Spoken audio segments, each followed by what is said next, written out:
Hello and welcome. Let's talk about the fact that this video game, No Man's Sky, has this incredibly large number of planets. So I want to talk about this number, and we could talk about a lot in this game, but for the sake of large numbers, let's start here, where we talk about one of the large numbers in the game, which is the number of unique planets that we can explore. Now this number is 18 quintillion. Right? It's over 18 quintillion. That's this place over here. As we work our way up there, let's just pay attention to the place value and how it relates to powers of 10. We're familiar, I think, with the earlier place values 1, 10, and 100. But of course, we can name these in powers of 10. 1s is 10 to the 0, 10s is 10 to the 1st, and then hundreds is 10 to the 2nd. So we're starting to use powers of 10 to name these place values, which is really useful. Then we have thousands here. That's 10 to the 3rd, 10,000s, 10 to the 4th, right? And then 100,000s, 10 to the 5th. And we have some, the landmarks here we can circle. Thousands really important.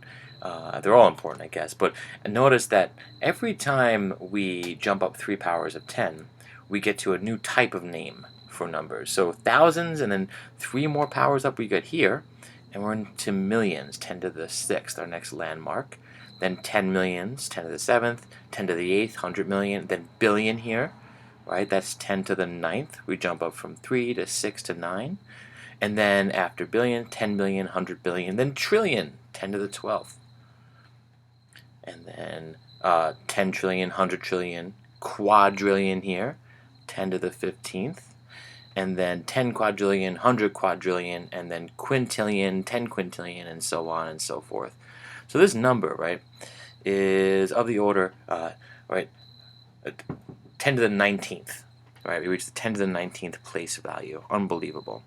So here, we can ask lots of questions about this. Let's start with just playing around with this number before we get to some other aspects, and we can ask lots of questions here.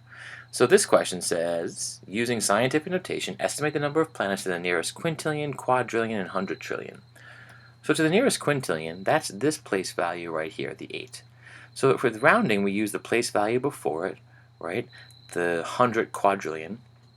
And since it's a 4, right, of course, you might recognize the common rule. If it's between 1 and 4, including 1 and 4, of course, 0 and 4, excuse me, we don't round up. We leave the number we're looking at, in this case this 8, where it is. If it was 5 or over, we round up. And of course, that's just standard rounding for most math assessments, but that could be bent depending on the context.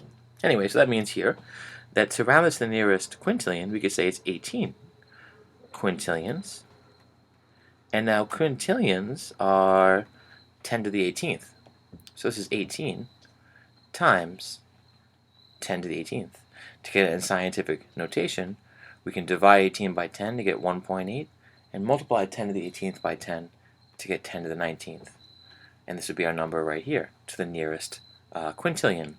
Quadrillion, let's find that. That's this place value right here, the 6. So this is not going to be as pretty, and I'll go right in scientific notation here. We get 1.844, and I'm just writing these to just 1844, and then 7. We round up because this 7 over here, the place value below the quadrillion, is above 5, so we round up. And what is that? Well, it's still times 10 to the 19th in scientific notation. And then lastly, just to see what's happening here, 100 trillion.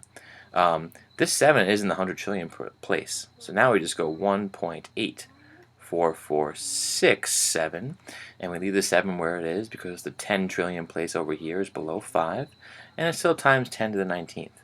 So we're not changing the number, right? We're just changing the degree that we're rounding it to.